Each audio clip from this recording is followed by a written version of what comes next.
మన ప్రభు అయిన యేసుక్రీస్తు నామములో మీ అందరికీ శుభములు. నేటి మన ధ్యానాంశము కీర్తనలు గ్రంథము 17వ కీర్తన మొదటి వచనం. యెహోవా న్యాయమును ఆలకించుము, నా మొర్రను అంగీకరించుము, నా ప్రార్థనకు చెవియొగ్గుము, అది కపటమైన పెదవుల నుండి వచ్చినది కాదు. ప్రియ దేవుని బిడ్డలారా, మనము నేటి క్రైస్తవ ప్రపంచాన్ని గమనిస్తే అనేక మంది ప్రతిదినము ప్రార్థన చేస్తారు. కొందరు కొంచెము సేపు మాత్రమే ప్రార్థన చేస్తే మరికొందరు ఎక్కువసేపు ప్రార్థన చేస్తారు. ప్రార్థించే ప్రతి ఒక్కరూ వారు చేసేటువంటి ప్రార్థనను దేవుడు ఆలకించాలి అని ఆశిస్తారు. అలా ఆశించడం సహజమే. నా మనవులు దేవుడు విని వాటికి జవాబును ఇవ్వాలి అని ప్రార్థించే ప్రతి ఒక్కరూ కోరుకుంటారు.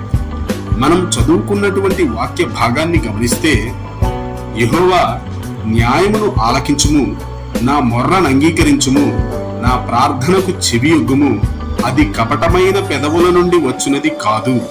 కీర్తనాకారుడైనటువంటి రాజైన దావీదు చేసేటువంటి ప్రార్థనను మనము చూడవచ్చు. ప్రార్థించేటప్పుడు మనం చేసే మనవి కపటమైన పెదవుల నుండి రాకూడదు. మనం పెట్టే మొర్ర కపటమైన మనస్సులో నుండి ఉద్భవించినదిగా ఉండకూడదు.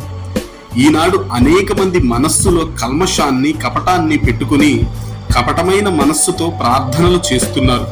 అటువంటి ప్రార్థనలు మన ప్రభువు ఆలకిస్తాడా? ఆలకించడు.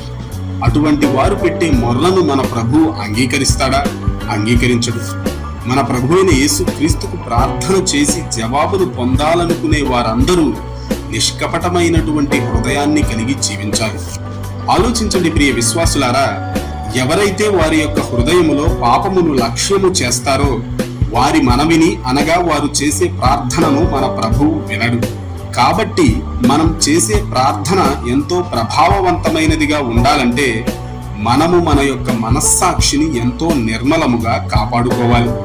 మనస్సాక్షి ఏ ఏ విషయాలలో మనలను గద్దిస్తుందో ఆయా విషయాలలో మన వ్యవహార శైలిని మార్చుకోవాలి. ఈనాడు అనేక మంది క్రైస్తవులు అనబడుతున్న వారు కూడా వారి యొక్క మనస్సాక్షిని నిర్మలమైనదిగా కాపాడుకోవడం లేదు. డబ్బు కోసం, మరనేకమైన లోక సంబంధమైన వాటి కోసం మనస్సాక్షిని చంపుకుంటున్నారు.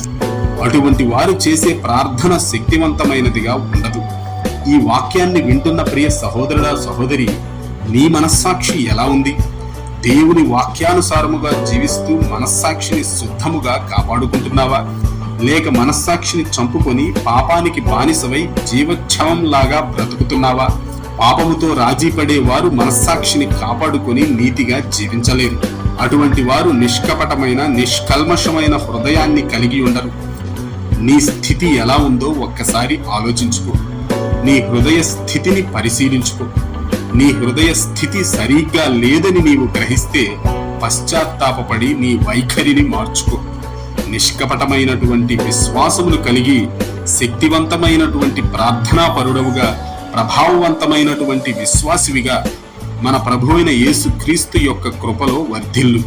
ఆ విధంగా జీవించడానికి ఈ వీడియోను చూస్తున్న వారందరికీ మన ప్రభువైన యేసుక్రీస్తు సహాయము చేయునుగాక. ఆమేన్.